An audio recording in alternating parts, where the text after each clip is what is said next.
Hello, അപ്പോൾ നമുക്കിന്ന് കറിയൊന്നും ഇല്ലാണ്ട് കഴിക്കാൻ പറ്റിയിട്ടുള്ള ഒരു ഈസി ബ്രേക്ക്ഫാസ്റ്റ് റെസിപ്പി നോക്കിയാലോ. വേറൊന്നും അല്ല കേട്ടോ, എഗ് ഉപ്മാവാണ്. അതിന് വേണ്ടി തന്നെ ഒരു പാത്രം വെച്ച് ചൂടായപ്പോഴത്തേക്ക് അതിനകത്തോട്ട് നെയ്യും വെളിച്ചെണ്ണയും കൂടെ ഒഴിച്ച് കൊടുത്തിട്ടുണ്ട് കേട്ടോ. അത് ചൂടാകുമ്പോഴത്തേക്ക് ഇത് കടുകിട്ടിട്ട് പൊട്ടിക്കുക, പിന്നെ പച്ചമുളക്, ഇഞ്ചി, കറിവേപ്പില. ഇത് ഇത്രയും ചൂടായി വരുമ്പോഴത്തേക്കും ഒരു ചെറിയൊരു സവാള എടുത്തിട്ടുണ്ട്, അത് അരിഞ്ഞത് അതിനകത്തോട്ട് ആഡ് ചെയ്ത് കൊടുക്കുക. നന്നായിട്ട് വഴട്ടുക കേട്ടോ.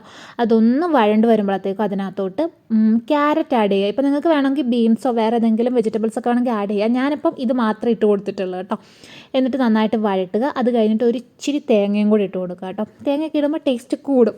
അപ്പം അത് ഇട്ടിട്ട് മസാലയായിട്ട് നമ്മളിവിടെ ഗരം മസാലയാണ് എടുത്തേക്കുന്നത്. ഇതിൻ്റെ കൂടെ ഉപ്പും ഞാൻ ആഡ് ചെയ്തിട്ടുണ്ട്. വീഡിയോ എടുക്കാൻ മറന്നുപോയതാണ്. അപ്പോൾ ഈ മസാലയുടെ പച്ചക്കുത്ത് മാറി വരുമ്പോഴത്തേക്കും അതിനകത്തോട്ട് ഒരു മുട്ട പൊട്ടിച്ചൊഴിച്ച് നന്നായിട്ട് ചിക്കി എടുക്കുക. അതിനുശേഷം നമുക്ക് വെള്ളവും കൂടെ എടുക്കുക. നമ്മൾ എത്ര റവ എടുത്ത് അതനുസരിച്ചിട്ട് വെള്ളവും കൂടെ എടുക്കുക. അത് വെള്ളം തിളച്ച് വരുമ്പോഴത്തേക്ക് റവയും കൂടി ഇട്ട് നന്നായിട്ട് മിക്സ് ചെയ്ത് ഇളക്കി യോജിപ്പിച്ച് കഴിഞ്ഞാൽ നല്ല അടിപൊളി ഉപ്പുമാവ് റെഡി ആട്ടോ. ഇത് റോസ്റ്റ് ചെയ്ത റവ ആട്ടോ. അപ്പോൾ അത്രയേ ഉള്ളൂ. നിങ്ങളെല്ലാവരും ട്രൈ ചെയ്ത് നോക്കണം കേട്ടോ. സംഭവം സൂപ്പറാണ്. അപ്പോൾ അത്രയേ ഉള്ളൂ. ടാറ്റാ, ബൈ.